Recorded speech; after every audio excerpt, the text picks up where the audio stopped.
Friends, তো college অ্যাডমিশনের যে সেন্ট্রালাইজ পোর্টালের ফার্স্ট ফেজের মেরিট লিস্ট ইতিমধ্যে প্রকাশিত হয়েছে। তো আমি ইতিপূর্বে এই ভিডিও আমাদের চ্যানেলে আপলোড দিয়েছি যে আপনারা মেরিট লিস্ট কীভাবে চেক করবেন, আপনারা কোনো সাবজেক্ট বা কোন কলেজে সিলেক্টেড হয়েছেন সেটা কিভাবে দেখবেন, এরপরে আপনারা টেক অ্যাডমিশনে ক্লিক করে পেমেন্ট করে আপনারা কিভাবে অ্যাডমিশন নেবেন সেটা নিয়ে আমি পূর্বেই ভিডিও আপলোড করেছি। আপনারা যদি এখনও মেরিট লিস্ট চেক না করে থাকেন বা অ্যাডমিশন না নিয়ে থাকেন তাহলে আমার আগের ভিডিওটি দেখে আপনারা স্টেপ বাই স্টেপ সেই স্টেপগুলি কমপ্লিট করে দেবেন। তো মেরিট লিস্ট প্রকাশিত হওয়ার পরও কিছু সমস্যার সম্মুখীন হচ্ছে অনেকে।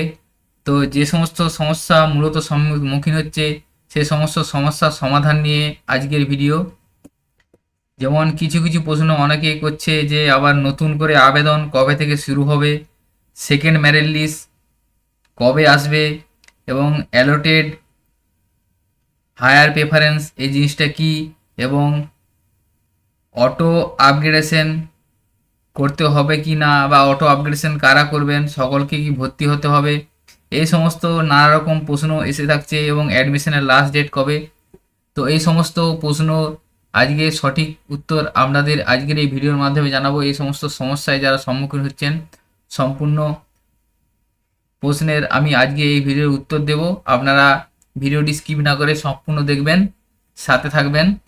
এবং অনেকে যে প্রেফারেন্স লিস্ট করেছেন, অনেকে হয়তো ফার্স্ট প্রেফারেন্সে সিলেক্টেড হননি, তারা 2, 3 অথবা 5 এই ধরনের প্রেফারেন্সে সিলেক্টেড হয়েছেন। সেক্ষেত্রে আপনারা কি করবেন, আপনারা কি টেক অ্যাডমিশন নেবেন না আপনারা পুনরায় আবার মেরিট লিস্টের জন্য ওয়েট করবেন, সমস্ত বিস্তারিত আজকের ভিডিওয়ে আমি আপনাদের ডিটেলস আলোচনা করব। সাথে থাকবেন এবং আমাদের চ্যানেলটিকে সাবস্ক্রাইব করে রাখবেন, পাশে থাকা বেল আইকন প্রেস করবেন। তো প্রথমেই বলে রাখি যে সেকেন্ড মেরিট লিস্ট কি আসবে। হ্যাঁ, সেকেন্ড মেরিট লিস্ট আসবে। সেকেন্ড মেরিট লিস্ট যখন প্রকাশিত হবে, ফার্স্ট মেরিট লিস্টে যাদের নাম অ্যালোটেড হয়নি, অর্থাৎ যে সমস্ত স্টুডেন্টসের ফার্স্টের মেরিট লিস্টে নাম অ্যালোটেড হয়নি, অর্থাৎ কোনো কলেজ বা সাবজেক্টের ক্ষেত্রে অ্যালোটেড হয়নি, সেক্ষেত্রে তারা সেকেন্ড মেরিট লিস্টে তাদের নাম থাকতে পারে, অর্থাৎ সিটের উপর নির্ভর করে সেক্ষেত্রে তাদের নাম থাকতে পারে। এছাড়াও ফার্স্ট মেরিট লিস্টে যারা অটো আপগ্রেডেশনটা ইয়েস করছেন তাদেরও সেকেন্ড মেরিট লিস্টে নাম থাকবে।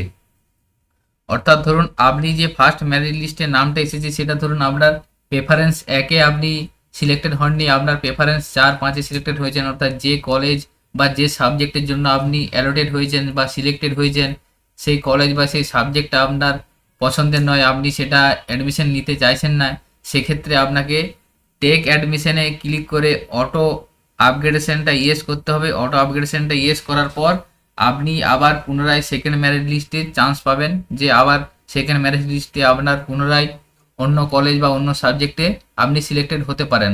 অর্থাৎ ফার্স্ট মেরিট লিস্টে যদি আপনার কলেজ বা সাবজেক্টটি পছন্দ না হয়ে থাকে বা পছন্দের সাবজেক্ট বা কলেজ যদি না পেয়ে থাকেন সেক্ষেত্রে আপনাকে টেক অ্যাডমিশনে ক্লিক করতে হবে।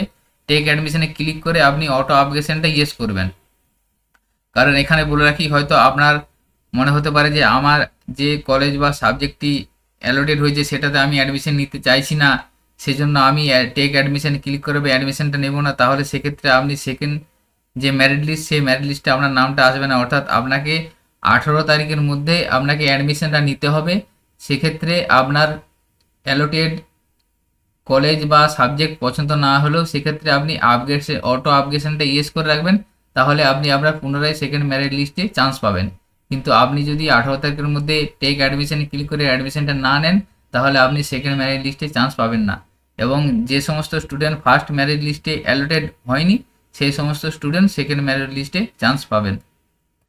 এরপরে ফার্স্ট মেরিট লিস্টে যদি কোনো স্টুডেন্ট সিলেক্টেড হয়ে থাকে বা অ্যালোটেড হয়ে থাকে এবং 18 তারিখের মধ্যে যদি টেক অ্যাডমিশন না নিয়ে থাকে সেক্ষেত্রে তাদেরকে সেকেন্ড ফেজে যখন অ্যাপ্লিকেশন হবে তখন আবার পুনরায় আবেদন করতে হবে। এবং সেকেন্ড ফেজের অ্যাপ্লিকেশনটা আপনার সিটের উপর নির্ভর করবে, সেক্ষেত্রে আপনি আপনার সঠিক প্রেফারেন্স অনুযায়ী নাও পেতে পারেন। সেই জন্য যারা অ্যালোটেড হয়ে আছেন তারা 18 তারিখের মধ্যে টেক অ্যাডমিশন ক্লিক করে ওই কলেজে টেক অ্যাডমিশনটা নিয়ে নেবেন। এবং আপনার ওই কলেজ বা সাবজেক্ট যদি পছন্দের না হয়ে থাকে তাহলে অটো আপগ্রেডেশনটা ইয়েস রাখবেন। তো যারা সেকেন্ড মেরিট লিস্টের জন্য ওয়েট করে আছেন তাদেরকে জানিয়ে রাখি, আগামী 23শে জুলাই 2024 তারিখে অটো আপগ্রেশনের যে সেকেন্ড মেরিট লিস্ট, সেই সেকেন্ড মেরিট লিস্ট 23শে জুলাই 2024 তারিখে প্রকাশিত হবে। তো যারা ফার্স্ট মেরিট লিস্টে অ্যালটেড হয়নি তারা ওয়েট করুন 23 তারিখে সেকেন্ড মেরিট লিস্টের জন্য। এছাড়া ফার্স্ট মেরিট লিস্টে যারা অ্যালটেড হয়েছেন এবং আপনারা চাইছেন আরও হায়ার প্রেফারেন্সে জন্য, আপনারা টেক অ্যাডমিশনে ক্লিক করে অটো আপগ্রেশনটা ইয়েস করছেন, সেক্ষেত্রে আপনারা 23 তারিখে যদি আরও হায়ার প্রেফারেন্স পেয়ে থাকেন তাহলে আপনাদের সেকেন্ড মেরিট লিস্টে নাম থেকে থাকবে এবং সেকেন্ড মেরিট লিস্টে হায়ার প্রেফারেন্স যদি পেয়ে থাকেন সেক্ষেত্রে আপনি সেখানে অ্যাডমিশন নিয়ে নিতে পারবেন। আরেকটা সমস্যার কথা বলে রাখি, হয়তো অনেকে অ্যাপ্লিকেশন করার সময় প্রেফারেন্স লিস্ট ভুল করেছেন, অর্থাৎ আপনার পছন্দের যে প্রেফারেন্স লিস্ট সেই প্রেফারেন্স লিস্ট আপনি পরে করেছেন এবং ভুলবশত 1, 2 এগুলো আপনার পছন্দের বাইরের কলেজ সিলেক্ট হয়ে গেছে এবং দেখা গেলো আপনার পছন্দের প্রেফারেন্স লিস্ট 3 বা 4 হয়েছে, কিন্তু ম্যারেজ লিস্ট প্রকাশিত হওয়ার পর দেখা যাচ্ছে আপনি যে ফার্স্ট প্রেফারেন্স সেই ফার্স্ট প্রেফারেন্সেই অ্যালটেড হয়েছেন, অর্থাৎ আপনি ওই কলেজ বা ওই সাবজেক্টে আপনি ইন্টারেস্ট ছিলেন নাই, অথচ ভুলবশত প্রেফারেন্স সিলেক্ট হওয়ার জন্য আপনি ফার্স্টে অ্যালটেড হয়ে গেছেন, কিন্তু সেক্ষেত্রে আপনাদেরকে ফার্স্টেই আপনাদেরকে টেক অ্যাডমিশন নিতে হবে এবং সেক্ষেত্রে আপনি অটো আপগ্রেশন করতে পারবেন না। অর্থাৎ আপনি যদি ফার্স্ট প্রেফারেন্সে অ্যালটেড হয়ে থাকেন সেক্ষেত্রে আপনি অটো আপগ্রেশন করতে পারবেন না। যেহেতু আপনি অটো আপগ্রেশন মানে কি আরও হায়ার প্রেফারেন্সের জন্য আপনি আপগ্রেশন করতে চাইছেন, যেহেতু আপনি 1 নম্বর প্রেফারেন্সেই চান্স পেয়ে গেছেন, সেক্ষেত্রে আপনার আর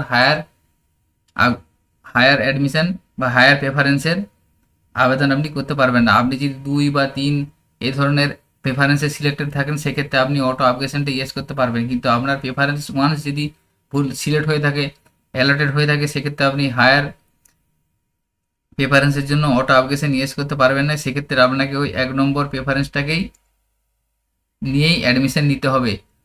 এছাড়া আপনি যদি ওই 1 নম্বর প্রেফারেন্সে অ্যাডমিশন না নিতে চাইছেন সেক্ষেত্রে আপনাকে পুনরায় যখন সেকেন্ড ফেজে অ্যাপ্লিকেশন হবে তখন আপনাকে অ্যাপ্লিকেশন করতে হবে। সেক্ষেত্রে একটা সমস্যার বিষয়, আপনাদের যে সেকেন্ড অ্যাডমিশনের অ্যাপ্লিকেশনের ক্ষেত্রে সিট সংখ্যা প্রায় অনেকটাই কমে আসবে, সেক্ষেত্রে আপনি আপনার পছন্দের মতো কলেজ বা সাবজেক্ট নাও পেতে পারেন। সেক্ষেত্রে বলে রাখবো যাদের ফার্স্ট প্রেফারেন্সে অ্যালটেড হয়ে আছে সেখান থেকে আপনারা অ্যাডমিশনটা নিয়ে নেবেন, না হলে আপনারা পরবর্তী সময়ে সমস্যার সম্মুখীন হবেন। তো সেকেন্ড ফেজের অ্যাপ্লিকেশন স্টার্ট হবে আগামী 8ই আগস্ট 2024, অর্থাৎ আগস্টের 8 তারিখ সেকেন্ড ফেজের অ্যাপ্লিকেশন স্টার্ট হবে।